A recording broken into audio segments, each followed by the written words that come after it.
के परिप्रेक्ष्य में बात करना चाहूँगा, लेकिन उसके पूर्व हम देखते हैं कि क्या हमारे समाज की स्थिति है।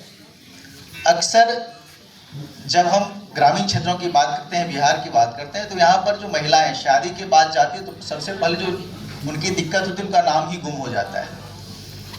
कोई नाम था, वो एक तो नाम में कुमारी से देवी जो समानतया होती है, उसके बाद उनका वही नाम गायब हो जाता है और गांव वाली रह जाती है, फलना गांव की। जबकि यही बात पुरुषों के साथ लागू नहीं होता है। और चूंकि इतने लंबे समय से चीज हो रही है कि वो मान लेती है कि मेरा यही नियति है, हमारा यही नियति है, हमारा तो नाम नहीं होना चाहिए। जीविका ने इस मिथ को भी तोड़ा है। जैसे हमने समूह का निर्माण किया तो हमने उनके वो गांव वाली जो छवि थी उसको बदलने का प्रयास किया है और उनको बताया है कि आपका नाम फिर से जिंदा होना चाहिए।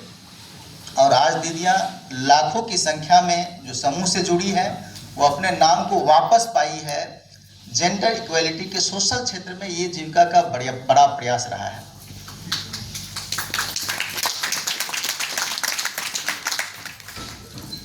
हम प्रयास कर रहे हैं आर्थिक क्षेत्र में उनकी सहभागिता की, उनके नियंत्रण की आर्थिक क्षेत्रों में, और हमने लगातार सफलता पाई है। कटिहार के परिप्रेक्ष्य में बात करें तो हम लोग 42,000 समूहों का गठन किया है।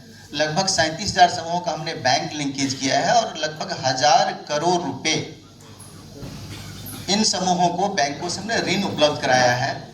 साथ ही जो सरकार की तरफ से RFIC की राशि दी जाती है, वो हमने लगभग 550 करोड़ की राशि, तो ये लगभग 1,600 करोड़ रुपए जीविका दीदियां सिर्फ कटिहार में आपस में लेन देन कर रही है, उससे विभिन्न रोजगार को कर रही है। उन पैसों के मामले में उनका नियंत्रण है और